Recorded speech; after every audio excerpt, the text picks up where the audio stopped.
கொஞ்சம் அங்கிட்டு இருக்காங்களா இந்த பக்கம் வந்துருக்கப்பா, இங்கிட்டு வாங்கப்பா.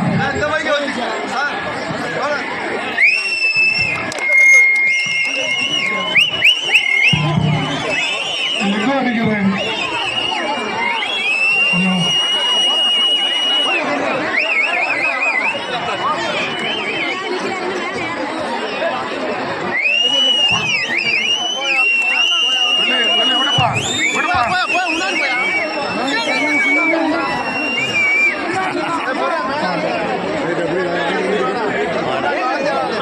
அம்மா, எல்லாம் இங்கிட்டு வாங்க, கொஞ்சம் முன்னாடி வாங்க, கொஞ்சம் முன்னாடி வாங்க.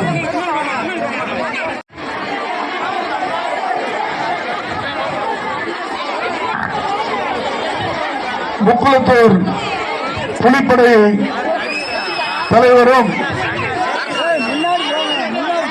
திரைப்பட நடிகரும் தயாரிப்பாளருமான அண்ணன் கருணாஸ் அவர்கள் இப்பொழுது நம்மளுடைய திராவிட முன்னேற்ற கழகத்தினுடைய கூட்டணியில் அமர்ந்திருக்கக்கூடிய மாற்றாளர் திரு சச்சிதானந்தம் அவர்களுக்கு அறிவால் சுத்தியல் நட்சத்திரம் சின்னத்திற்கு வாக்கு கேட்டு உரையாற்றுவார்கள். இந்த கொடியை கொஞ்சம் முன்னாடி கொண்டு போயிருங்க, கொஞ்சம் முன்னாடி கொண்டு போய் இந்த கொடியை கொஞ்சம் முன்னாடி போங்க, அது தெரியல.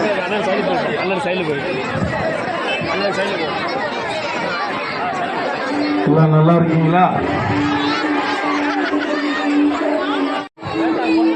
நீங்க எல்லாரும் நல்லா இருக்கணும், உங்க ஊரு நல்லா இருக்கணும், உங்களுடைய நிலவளம் நல்லா இருக்கணும், உங்களுடைய பிள்ளைகள் நல்லா இருக்கணும், உங்க பிள்ளைகள் பெக்கக்கூடிய உங்களுடைய பேர பிள்ளைகளும் இந்த மண்ணில் நல்லா இருக்கணும். உங்களுடைய நிலம், உங்களுடைய மொழி, இந்த ஊரு, இந்த மண், உங்க சாமி எல்லாமே உங்களுக்கானதா என்னைக்குமே இருக்கணும்னா வரக்கூடிய தேர்தலில் நீங்கள் தேர்ந்தெடுக்க வேண்டிய உங்களுடைய பாராளுமன்ற உறுப்பினராக நீங்கள் தேர்ந்தெடுக்க வேண்டியவர் சச்சிதானந்தம் அவர்கள் என்பதை உங்களிடத்திலே சொல்லி அவருக்கான வாக்குகளை நீங்கள் அருவா சுத்தியல் நட்சத்திரத்திலே வாக்களிக்க வேண்டும் என்று கேட்டுக்கொள்கிறேன். இந்த தேசத்தின் மீது அக்கறை உள்ளவர்களாகிய நீங்கள், இந்த நாட்டின் மீது அக்கறை உள்ளவர்களாக இருக்கக்கூடிய நீங்கள், இந்த நாட்டினுடைய அம்பேத்கர் அவர்களால் உருவாக்கப்பட்ட அரசியலமைப்பு சட்டத்தை பாதுகாக்க வேண்டும் என்று நினைக்கக்கூடிய நீங்கள் வாக்களிக்க வேண்டிய சின்னம்தான் அருவாள் சுத்தியல் நட்சத்திரம். உங்களுடைய குரலாக உங்கள் ஒன்னமா வாங்க. நன்றி நன்றி. அம்மா ஆராத்தி எடுக்கிறாங்களா? இந்த ஆராத்தி சூட ஏற்றி எடுத்தாச்சு ஆராத்தி. என்ன ஏன்னா இதுல ஒரு சப்ஜெக்ட் இருக்கு, வர்றேன்.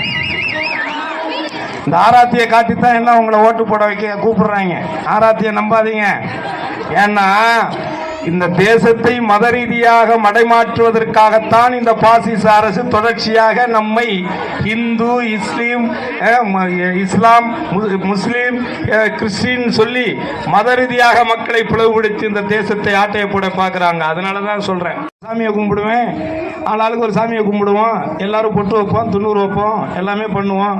அது நம்மளுடைய நம்பிக்கை. நம்ம அப்பா அத்தா சொல்லி கொடுத்தது, அவங்களுக்கு அவங்க அப்பா அத்தா சொல்லி கொடுத்தது. அப்படி இந்த மண் உருவான காலத்திலிருந்து, இந்த நம்பிக்கை உருவான காலத்திலிருந்து நாம வணங்கிட்டு இருக்கிறோம். அதனால அதுல எந்த தவறும் இல்லை. ஆனா சாமி கும்பிட்றதுக்கு ஓட்டு போறதுக்கு என்ன சம்பந்தம் இருக்கு? நல்லா நீங்களே சொல்லி, இவ்வளவு பொம்பளையாள் இருக்கீங்கல்ல, மனச்சாட்சியோட சொல்லணும். சும்மா என்னை பார்த்ததுக்காக மண்டையாட்டக்கூடாது. நீங்க சாமி கும்பிட்றதுக்கும் ஓட்டு போறதுக்கு ஏதாவது சம்பந்தம் இருக்கா?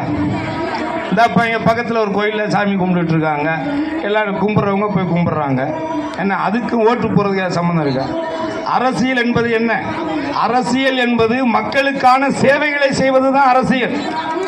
அதான அரசியல். மக்களுக்கான சேவையை செய்கிறது தான் அரசியல். ஆனால் மதத்தின் பேரால் மக்களை பிரித்து, மொழியின் பேரால் மக்களை பிரித்து, இனத்தின் பேரால் மக்களை பிரித்து, ஒரே நாடு, ஒரே தேர்தல், என்ன ஒரே மதம், ஒரே மொழி அப்படின்னா எப்படி? அது ஒரே நாடு, ஒரே மதம், ஒரே மொழி என்ன இந்தியாவில் வாய்ப்பே இல்லையா பாராசா? எப்படி? அதுக்கு வாய்ப்பு இல்லையா? உண்மையிலே வாய்ப்பு இல்லையா? ஏன்னா அரசியலமைப்பு சட்டத்தில் அப்படி இல்லையா? இது நம்ம ஊரு. இந்த ஊர்ல தமிழ்நாட்டில் 339 ஜாதி இருக்கு. அது இன்னைக்கு நேரத்தில் இல்ல, அது என்னைக்கு அவன் உருவாக்குனானோ அந்த காலத்துல இருந்தே இருக்கு. இன்னைக்கு நீனோ நானா நினைச்சாலும் அதை மாற்ற முடியுமான்னு எனக்கு தெரியல. ஆனா அது இருந்துட்டு போட்டு அது பாட்டுங்க, நாம பாட்டுக்கு தானே இருக்கிறோம். நாம நல்லா தானே இருக்கிறோம். என்ன டெய்லியா கட்டி பிடிச்சி அடிச்சுக்கிட்டு உருண்டுகிட்டு இருக்கான். எவனோ ஒருத்தன் போதையை போட்டுட்டு அடிச்சுக்குவான், பண்ணிக்குவான். அதெல்லாம் நம்ம ஜாதியினுடைய பேர்ல நம்ம உருவாக்கிக்க முடியாது. எவனோ ஒருத்தன் பண்ற தப்பு எப்படி ஒட்டுமொத்த ஜாதி மேல வராது? அது ஒருத்தன் பண்ணது. அப்பா திருடனை என்னப்பா கூப்பிடுவீங்க? திருடனை திருடன் தானே. அவன் எந்த ஜாதியில பிறந்திருந்தான், இல்ல எந்த மதத்தை சார்ந்தவனாக இருந்தான், திருடன் திருடன் தான். அது நானா இருந்தாலும் திருடன் தான், நீனா இருந்தாலும் திருடன் தான். அதனால நம்ம இந்துவா இருக்கக்கூடிய இந்து நம்ம எல்லாம் இந்து இல்ல. நீங்க பட்டு அடிக்கிறீங்க, துண்ணூறு வைக்கிறீங்க, நானும் வைக்கிறேன், நீனு வைக்க இந்துங்கிறாங்க. இதே மக்களை நல்லா புரிஞ்சுக்கங்க. நான் சொல்றது ஏதோ வேண்டாவாதுக்கு சொல்றேன்னு நினைச்ச கூடாது.